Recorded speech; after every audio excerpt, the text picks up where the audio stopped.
Is happiness the purpose of life? No, absolutely not. The purpose of life is to be competent and successful. If you try and base your life and your mentality purely around how happy you are, you'll end up hedonistic and destroyed.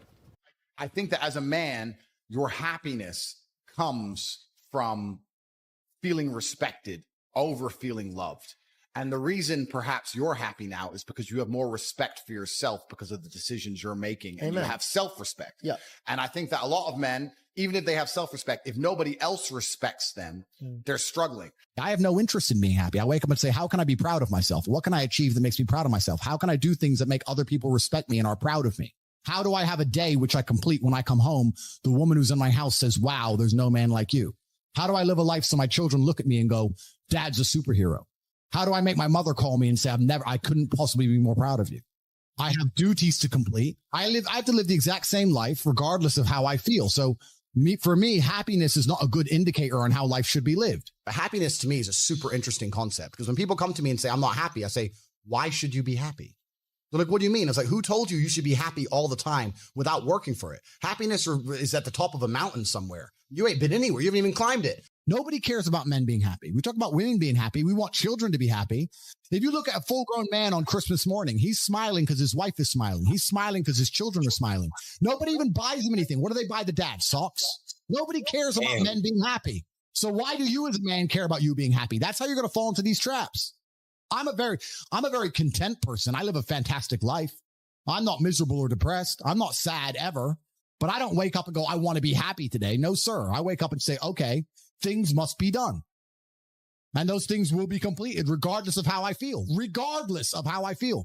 You can lock me in a dungeon for an unknown amount of time in Romania, and I will still complete as many push-ups as I can possibly do in the dark by myself. What else am I going to do? Sit there and be sad?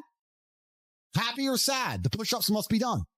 It's called duty. It's called honor. It's called pride. So I'm asking you why you don't have them. You could be a genuine force for good in the world. And you know what's funny? The funniest thing, the most ironic thing about all of this is that if you don't prioritize happiness and you prioritize feeling proud of yourself, you end up happy by extension. I'm happy because I'm proud of myself because I have a fantastic life and mansions and supercars and money, most famous man in the world, thousands of love letters a week from beautiful women. Of course I'm happy, but I didn't ever choose to try and be happy. If I would have chosen to try and be happy, I would have never ended up happy. I don't want a woman to ever go through anything bad in her life. I think a man should go through it for her and protect her because I think that's how she's her best self as a woman. But I think to be your best self as a man is the absolute opposite. And when someone emails me and says, this has happened to me, I'm like, good. No, what do you mean good? It's terrible. How else are you going to become important? How else are you going to find endless fire to get up and struggle in the face of the competition that's out here in the world? How else are you're going to do all that with a nice, cushy life? If any man's honest with himself, think about the biggest transformative stages in your life. Think about the times you got the most work done. It was a bad part of your life. You were heartbroken or, you lost a house or broke or whatever. That's when you did shit. When everything was fine, the mortgage is paid, dinner's on time, it's kind of doop-de-doop-de-doo, little by little, do a little bit of work, do a little bit of relax. But the big events come from trauma. This is it. So it's a cheat code. It's a cheat code to climb the mountain.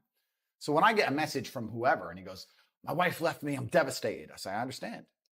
I completely understand how hard it can be to lose a woman that you've given your entire life to. And you've done so many nice things.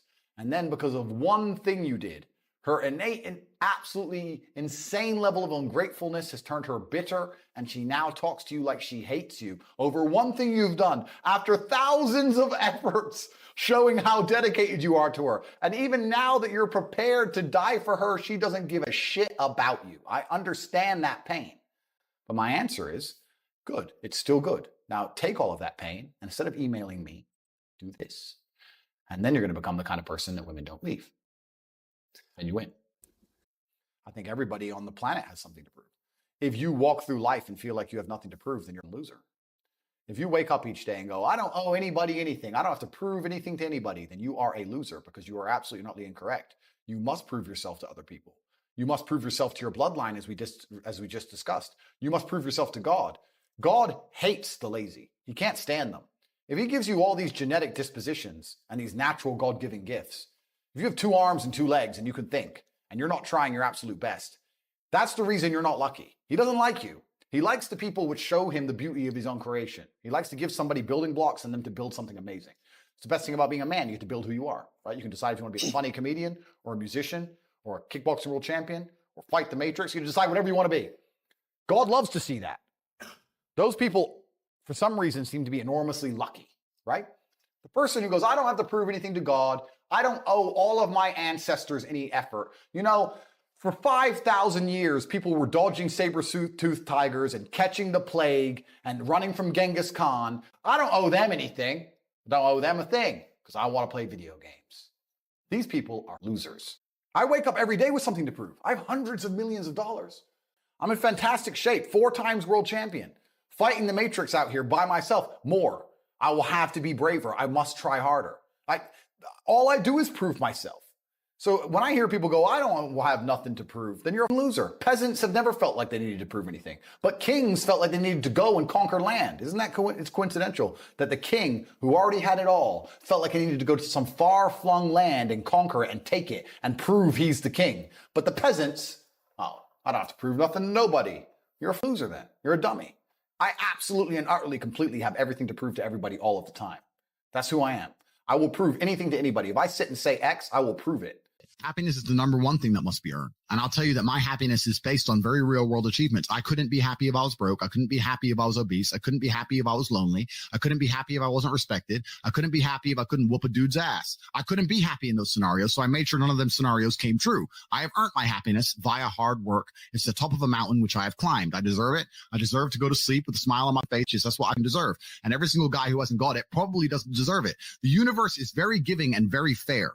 People seem to think that the world is unfair, and those are all the same people who tell themselves they're unlucky. I actually believe the opposite. I believe the universe is a very giving place. I believe God is a very giving being, and that the world all in all generally balances out and is pretty fair. If you're the kind of person who deserves a good life and works their ass off and genuinely wants it and tries very hard, guess what you get 99% of the time? A good life. And if you're the kind of person who doesn't really deserve it, slacks 3 days a week, a little bit lazy, snakes his friends, talks behind people's back, blah, blah, blah, guess what? Your life ain't all that good. The universe is pretty fair and pretty balanced. I've yet to meet somebody who gets up every day, does what they're supposed to do, works hard, goes to the gym, then goes to work, does their best, makes their money, looks after it, is sensible, doesn't blow it, et cetera, who then fails. I've never met anybody who fails when they do all the right things. The universe is a very fair and giving place all in all. There are very few exceptions to that. So when I see somebody who doesn't have the success they want, especially when I see, let's say, a group of people who don't have the success they want, there's no way you're all exceptions to that rule. You may want something, but you certainly don't deserve it. And that's why you don't have it. You shouldn't wake up and say, how happy am I today? How does that affect how I act? That's not how I operate. I wake up and say, what must be done? What will allow me to be proud of myself? What will allow me to achieve? And those things will be done regardless of how I feel.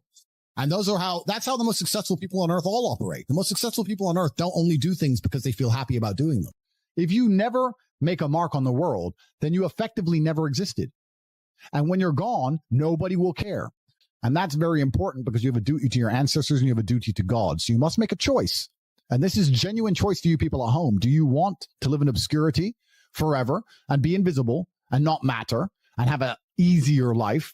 I would argue that it's not easier because in your heart and in your soul, you're going to feel guilty knowing you could have been something you're not. Or do you want to try your absolute best and struggle and suffer every day of your life, paying the rent for all of the amazing things around you? We pay endless rent. We pay rent for our bodies. We pay rent for our relationships. We pay rent to keep our kids. We pay rent to keep our business. We pay rent to keep our freedom. Every single day is work to pay the rent. It's absolutely never ending. And you have to make that choice. So if you have a pen and paper in front of you, you need to decide, do you want to be invisible with a lower rent bill, or do you want to be important and work hard and suffer to make sure that the rent is paid? It's a choice you must make, and it's binary, and you must be extremely dedicated towards the decision you finally make.